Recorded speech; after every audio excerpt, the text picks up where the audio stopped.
All right, we're talking some basketball. Let's welcome in CBS Sports NBA insider Bill Reiter.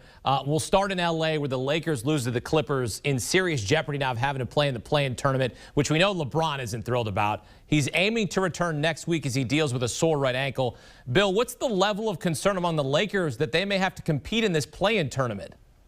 Yeah, Akeem, talking to sources here in L.A. and inside the Lakers organization, it's what you'd expect, and it reflects LeBron James' frustration when he was playing for that game and a half between these injuries where he got pretty angry. They are really worried about what it's going to mean. There's no guarantee. It's certainly possible, but there's no guarantee even if LeBron is healthy and AD is able to stay durable, they're going to be in the kind of rhythm you want to be in as a lower seed playing good teams.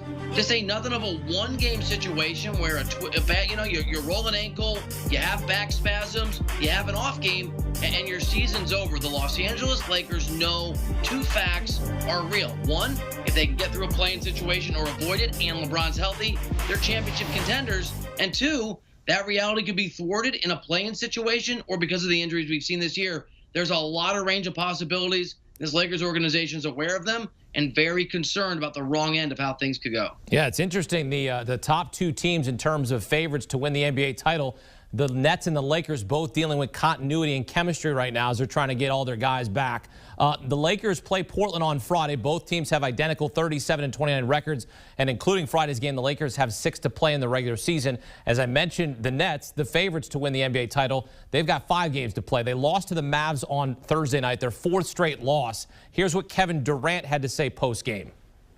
It's all a learning experience. I'm glad it's happening now for us instead of in a couple of weeks, and hopefully we build off of this and keep growing. And I hope we feel this pain, I guess, from losing and feeling like we're not where we want to be. I like this position for us, and I think it's going to make us better as we continue to keep, watching film, going through practice, going through shoot-arounds, and then playing in games.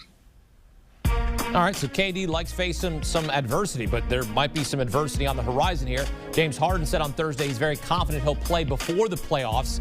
And, Bill, as you know, Brooklyn's Big Three has only played 7 games together this season. What's your reaction to KD's comments? And then how might the lack of continuity and chemistry impact the Nets? Oh, look, Akeem, I understand what Kevin Durant is saying.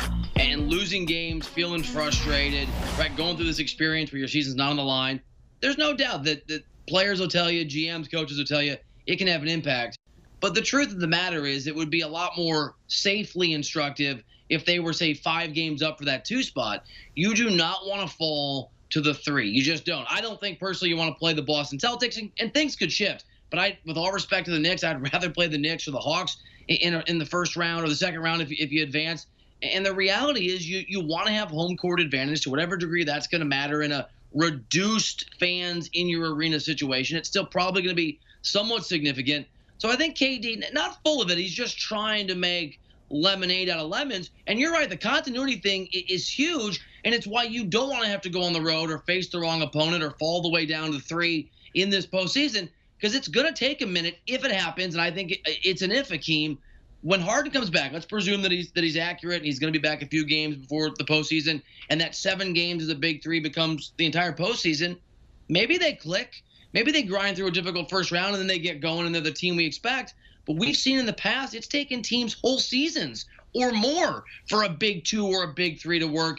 It's a huge question mark, and I think that continuity question could be. We'll see. I don't know the answer. I don't think the Nets know the answer, and I know the GMs around the NBA aren't sure.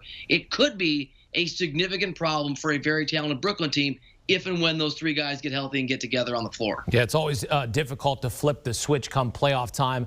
Meantime, the Nets have just a half-game lead over the Bucks for second in the Eastern Conference. Bill Reiter joined us here on CBS Sports HQ to break it down. Great perspective and insight. Want a sports network that delivers everything that matters about the game? The highlights, the picks, the instant analysis. No yelling, no fake debates, no politics. Hit the subscribe button and never miss a moment.